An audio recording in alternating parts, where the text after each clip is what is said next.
Hello and welcome. My name is Laureate, and I am this year's Redmond Poet Laureate.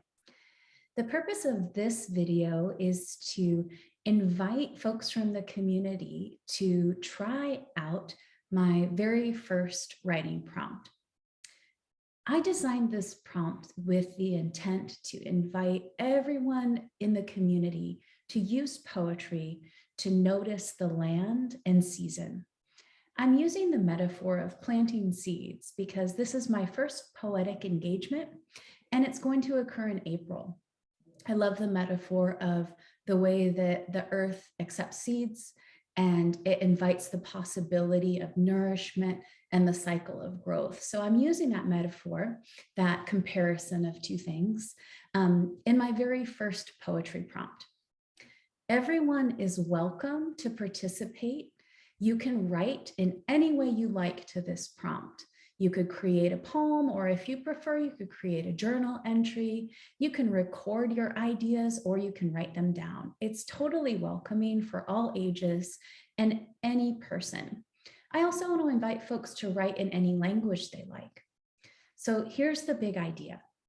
I want to honor and embrace how important land and place is in the writing process. And I want to encourage folks to write about the land and time that you are living on right now. So you can begin this writing in any space. All land is land, and it's all inherently interesting, worthy of curiosity, and capable of producing a lot of beauty in the writing that we create. So feel free to take some time this month to consider a place that is important to you. It could be your home space, could be the view from your apartment window, your school, your commute, could be a public park, but any part of the land is great for this way of looking and thinking about poetry. So you begin by just noting, where are you in time and space? That's a way of asking, where are you writing from? And when are you writing from? How do you know? That question, you could respond very basically, or you could give some depth of thought into how you know where you are. What is growing near you right now? You could think about what's growing in the natural world, the human world, but take some time to notice the things that are growing around you. What sounds do you notice?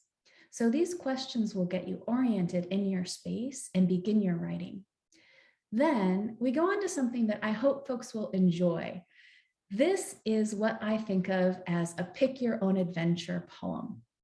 So down on this handout, you can see there is a series of 5 possible questions, and each one just asks you to choose one word that's appealing to you.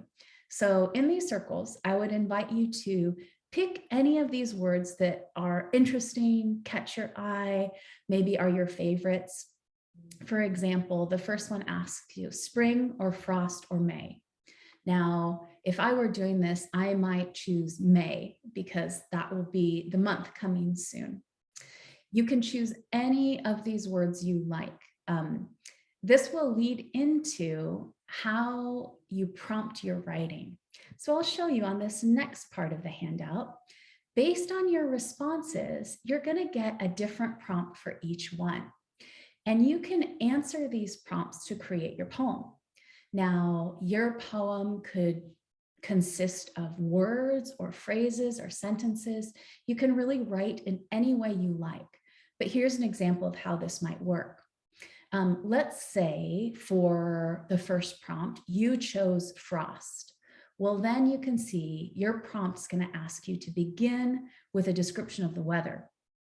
And let's say for number 4, you chose sparrow.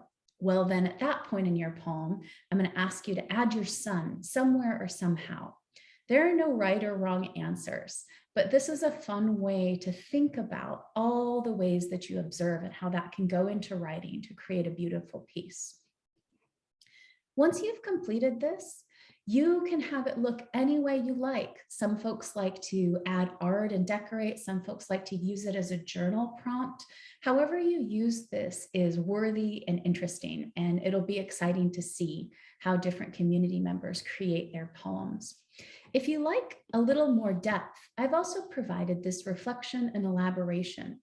And in this, I want to encourage folks who become interested in the place that they wrote about to do a little bit more thinking and questioning. So I've got questions here that ask you, what do you know about the land you wrote about? Think of your personal story with the land, the beings, plants, and ecosystems that the land sustains. Consider all the different cultural histories of this land. And think about, how did writing about this place make you feel?